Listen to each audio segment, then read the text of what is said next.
warahmatullahi wabarakatuh. Bertemu lagi dengan saya Rina Wardani. Kali ini saya akan membahas tentang mata kuliah sejarah sastra, yaitu materi tentang periode 1933 sampai dengan 1942.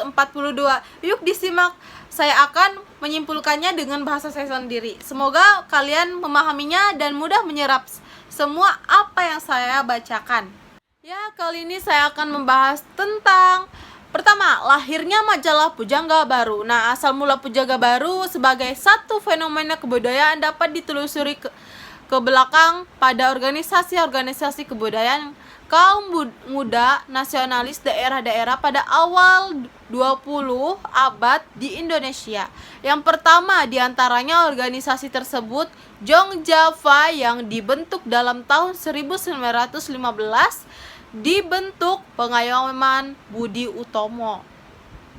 Nah, tokoh-tokoh penjaga baru itu pertama ada Sultan Takdir Ali Syahbanah, kedua Army Pane, ketiga Amir Hamzah, keempat ada Tetengkeng, kelima ada Asmara Hadi. Adapun Angkatan Balai Pustaka adalah nama yang diberi kepada pengarang yang dianggap sebagai produktif menerbitkan karyanya oleh penerbit Balai Pustaka pada tahun 1920. Nah, diantaranya ada 3, yaitu Angkatan Siti Nurbaya, karena novelnya Siti Nurbaya karya Marah Rusli merupakan puncak karya sastra pada zaman itu. Novel Siti Nurbaya menampilkan kritik tajam terhadap adat istiadat dan tradisi yang kaku. Nah, kalau kedua, kebanyakan penulis pada zaman itu berada dari Minangkabau, sehingga persoalan yang dikemukakan sangat kental dengan budaya lokal Minangkabau. Nah, yang ketiga ada Balai Pustaka lahir sebagai reaksi dari keresahan pemerintah Hindia pada saat itu. Nah, Belanda pada zaman itu. Selanjutnya ada para pengarang Balai Pustaka. Nah, para pengarang Balai Pustaka ini pertama, Nur Sultan Iskandar tercatat sebagai sastrawan terproduktif di angkatannya. Nah, apa saja buku-buku karyanya? Ada 2, salah pilih. Nah, itu dia mendapatkan pada tahun 1928 dibentuk. Dan kedua, Abu Nawas. Nah, 1929.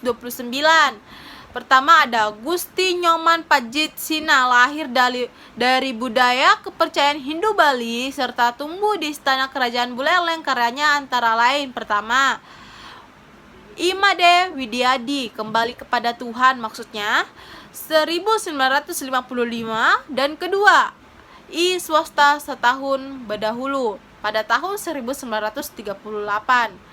Nah, terus ada pula dari Abdul Moyes. Nah, merupakan tokoh yang komitmen terhadap perjuangan nasib rakyat saat itu sedang dijajah. Karyanya ada Pertemuan Jodoh 1933, Surapati 1950.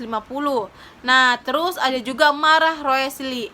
Nah, keterkenalannya karyanya ini karena Siti Nurbaya yang diterbitkan pada tahun 1920 sangat banyak dibicarakan orang. Karyanya antara lain pertama Merah Rusli. Nah, pada tahun 2020 diaksesnya bulan 2 tanggal 12. Nah, terus yang kedua ini ada yang baru-baru ini ada juga seniman sastra, itu Marah Rusli. Selanjutnya ada juga para pengarang wanita, yaitu Saryamin Ismail adalah penulis Indonesia tercatat sebagai novelis perempuan pertama di Indonesia. Karyanya ada 2. Pertama, Kalotak Untung 1933 dan kedua Pengaruh Keadaan 1937. Adapun Hamidah. Nah, Hamidah ini adalah pengarang Indonesia angkatan Pujangga Baru, mempunyai nama sebenarnya yakni Fatimah. Karya sastranya ada 3, yaitu Pujangga Baru, prosa dan puisi, dan yang kedua Seserepih Pinang Sepucuk Sirih. Nah, terus ada pun dari Saidah Alim. Ini adalah pengarang dari kelompok Balai Pustaka yang karyanya berupa cerpen dan terjemahan karya asing.